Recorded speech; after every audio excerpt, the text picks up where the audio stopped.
Welcome to the Jordan Miller Sports Podcast. This is your host, Jordan Miller. Today is December 1st, 2018, 1 month left of this year. Pretty exciting stuff going on, as well as the NFL world, and some controversial stuff's kind of going on right now as well. We're going to get into stories about Kareem Hunt and what's going on in that story if you haven't been updated. We're also going to be talking about the NBA's Friday night games. We're also going to be talking a little bit about the college games due to this posting. We'll get more details about it tomorrow once we get all the games finished. But let's start off with some Kareem Hunt storyline. Now, if you don't know what happened, the internet went crazy this past just 24 hours with TMZ found a leaked video from the hotel back in February he stayed at, and an allegation of physical abuse. And this video shows Kareem Hunt pushing a man who then hit a woman and then also kicking a woman. Allegations were that he was trying to have one of the alleged women to have sexual acts with one of his partners, and this lady would not do it, and she proclaimed, Kareem Hunt said that she used the N-word. And as Kareem Hunt can see, if you see in the video, he is very upset, trying to get to this woman who is trying to supposedly saying the N-word, and he was very, very upset if you see in the video. After the video went viral, the Chiefs told him to go home, which then eventually he was then put on the commissioner's exempt list, basically meaning he cannot have any acts with the team, practice, film, not even games, anything. And then shortly after that, the Chiefs let him go. Now this is pretty big for a team that right now has a really, really good shot of going to the Super Bowl. And Kareem Hunt, obviously, who was a Pro Bowler who led the league in rushing last year as a rookie. To release them, I think the NFL, or the Chiefs, for that matter, are sending a statement that they won't be tolerating this, as well as the reports of the ownership and the GM said that when this happened in this February, that the facts that were told to the Kansas City Chiefs did not line up with obviously what happened in that video, and the Chiefs felt that with Kareem Hunt lying, they can't trust him, and they felt like getting rid of him. And I think that was a brilliant plan, especially with these physical abuse towards women in today's world. I think it's really bad that players can get away with these kind of things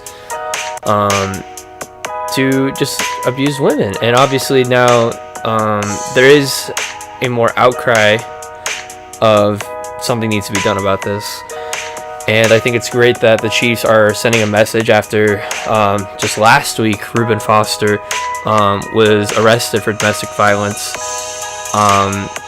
getting arrested for the third time this year, and the 49ers released him, and he was a first round pick, so that was a huge move to cut a first round pick only in his second year now.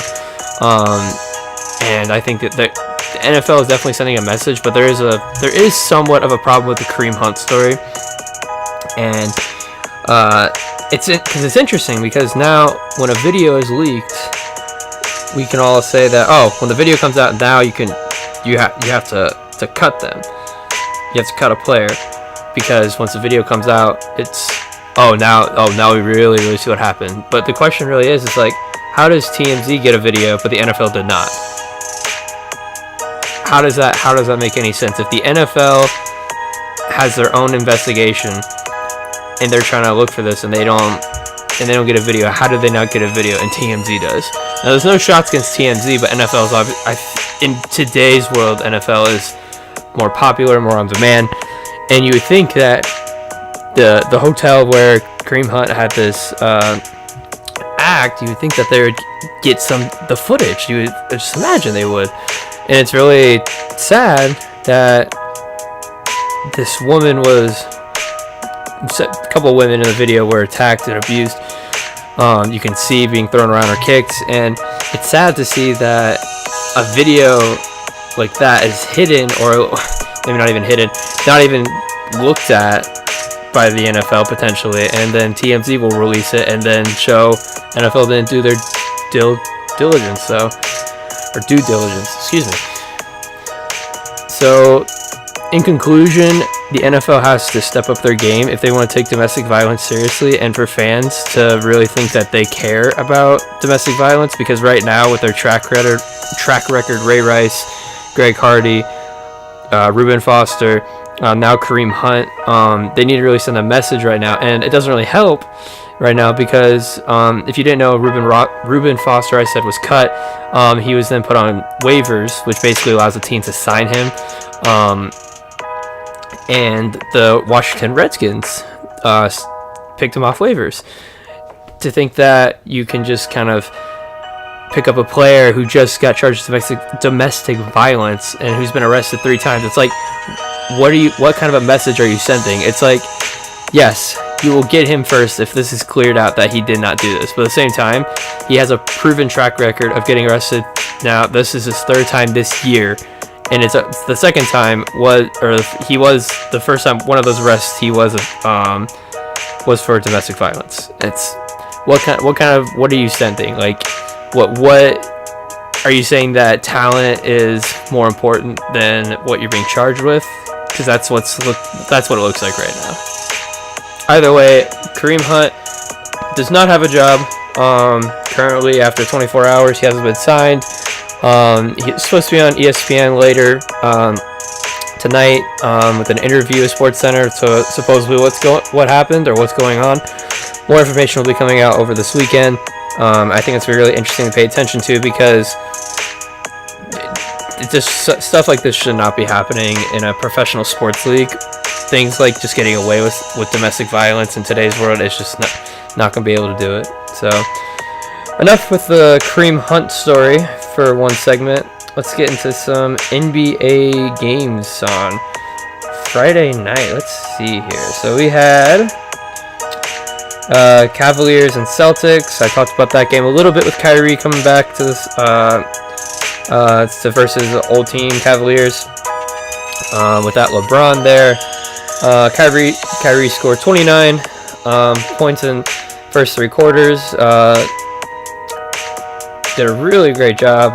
Really couldn't even say anything about the Cavs. Highest scoring leader was Jordan Clarkson with 16. I really wish, like, with LeBron leaving, and they had the big trade where they trade Isaiah Thomas, Channing Frye. Had that blitz of just players they traded for, and they got Jordan Clarkson. That first game they had against the Celtics, he was just fire. I don't know what happened now. It's really sad to see, like, my Cavs fall down. I'm still gonna ride with them. No LeBron, got to ride for the local team. Let's see, we had some 76ers versus Wizards. Washington has been slowly stepping their game up. They're not on the bottom anymore. They're up to the mid-range and getting the 8th seed, just below it. Joel Embiid had 16 points, 15 rebounds. Ben Simmons 13 points, 10 assists. So overall, 76ers I think there's definitely a team to watch out for, with a big 3 of Jimmy Butler, Joel Embiid, and Ben Simmons. Ben Simmons just has to get a jump shot. You can't win in today's game without a jump shot. Like, it's crazy to think he can score double digits in a game without even taking, like, a jump shot. Like, it's mind-boggling. If he can shoot. At one point, it was really depressing so far to see him not be able to shoot the ball at all after having a full off season. It was like, what did he do? I haven't really seen anything different from this year and last year. I just hope that he steps up, because he's a great player. He has great talent of rebounding to assist. His assists are crazy, but just he's gotta get a jump shot. If you can shoot the 3, it's gonna be great. It's gonna be super fun to watch him be able to pass the ball, rebound, and shoot. And then you have a tall center like Joel Embiid who can shoot the 3, and then you have a defensive star of Jimmy Butler. It'd be like, to see that team play would be just so entertaining to watch. And then you have J.J. Redick shooting, T.J. McConnell as a backup point. Ooh, that team would be so good. If Ben can do that, then everybody's gonna watch it for 76ers. But till then, it's not gonna be happening. Let's see here. Rockets and Spurs. You haven't seen the highlight of James Harden with the no-look block. One of the best plays I've seen of James Harden this year, for sure. Just really impressive. You have to just watch it, Google it. James Harden blocks DeMar DeRozan. No look. That's all you gotta Google. Just Google it. You'll love it. It's 5 seconds. Really funny. The Rockets get their first win after 4 games losing skid. Clint Capella, their center, 27 points, 12 rebounds. For someone who really doesn't shoot or anything, really gets his feet off James Harden or Chris Paul. Really good. He had most points over even James Harden, got 23. LaMarcus Aldridge was the highest scorer in that game, 20 points. Man, it's just so sad for the Spurs. If you're, it depends what side you're on, because Spurs having the dominance of almost 20 years, really. Kind of like the Patriots, to Bama, I think. Just those organizations who seem every year they can step up, get a new player, and with losing Kawhi, I know DeMar is a good player, but he's definitely not in the sense of Kawhi's Leonard. I mean, he's so good. He's just his defense, his offense. DeMar can, if he can get better at his defense to become a lockdown, that'd be great. His offensive powers is great, but I mean, you really say if you say DeMar DeRozan and LaMarcus Aldridge, maybe Patty Mills, Paul Gasol. If you're a Spurs fan, I can't name someone else on that team now with Parker leaving for Charlotte, Ginobili retiring. You can't really say who's on that team anymore. Everyone's either hurt or don't even know who they are. So it's really good to see. I personally like to see the Rockets do really well. Shout out to Gary Clark, undrafted rookie from Cincinnati. He's got, if you don't know, Gary Clark was the player who the Rockets signed for Carmelo Anthony's release, which is sad to hear, but I love to hear a Cincinnati player get some rep. Definitely great to hear that he's playing well. What did he get? He had 18 minutes, only 3 points. Not the best, but definitely gonna get some playing time. Gotta talk about the Lakers Mavericks game. Lakers 114, 103. If you didn't see, there was also Luka Doncic had 2 blocks on LeBron, and they're back to back. Really funny highlights. This is almost like the big kid's trying to dunk, or not dunk, but he was doing a layup, and the small kid just would not let it happen. Really good highlight to watch. Yeah, just great. LeBron scores 28, Ingram 19. 29 points for Harrison Barnes for Dallas.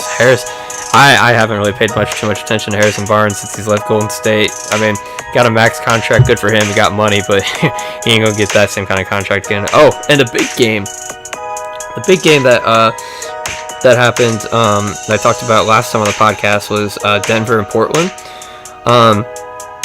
Denver 113 to 112 against Portland. So Denver pulling off the upset at a road game, which Portland's doing well at home, and Denver not doing too well on the road. So definitely an upset, big upset. Gary Harris is 27, missed the last 2 games with a sore ankle, so great way to come back. That's kind of interesting. Let's see also the box score for Portland and the team. The Joker for the Nuggets got 15 points, 8 assists, 6 rebounds. Jokic is really good. I love Mason Plumlee. If you haven't seen Mason Plumlee on the bench, he was with Portland a few years ago actually, and he played really well as a center who can pass the ball really well.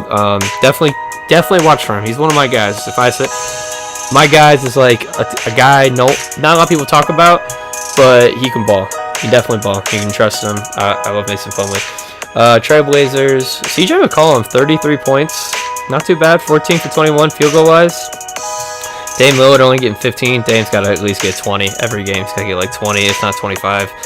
But CJ's he was balling out there, 33 points. Aminu got 20, second scoring leader for Portland. So definitely got to keep that in mind. There's a couple of games tonight. I did get to see. If you haven't seen, the big highlight was the Bucks and Knicks. I don't remember the guy's name. What was it? Giannis was going for chase dunk, block, and the player who dunked over him,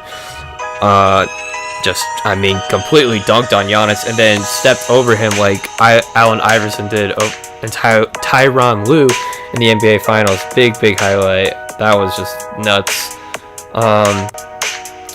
But yeah, that was a big highlight. If you haven't seen that, just look over Giannis Antetokounmpo getting a walked over dunk. Knicks game. Definitely something to watch. We're going to end the podcast here. We're going to be talking about tomorrow. We're going to talk about the NFL games. How did my Bengals do? We're also going to be talking about the college playoff championships and also the games that happened on Saturday, which is today right now. We're going to talk about those games and how they went. Did Bama win against Georgia? How did Ohio State fare? How did Texas go? Who's going to get that 4th seed? Who's going to get the first 1, 2, or 3 potentially? But it's going to be definitely interesting to see how the playoffs go. They definitely, my opinion only, they need to change it to at least 8 seeds for the playoffs. They can't be having 4. 4 is just, it's not enough chance and opportunity. But thank you again for listening to the Jordan Miller Sports Podcast. Please follow us on Twitter, subscribe to our YouTube channel, and follow our blog post. Thank you again for listening to the Jordan Miller Sports Podcast. Thank you.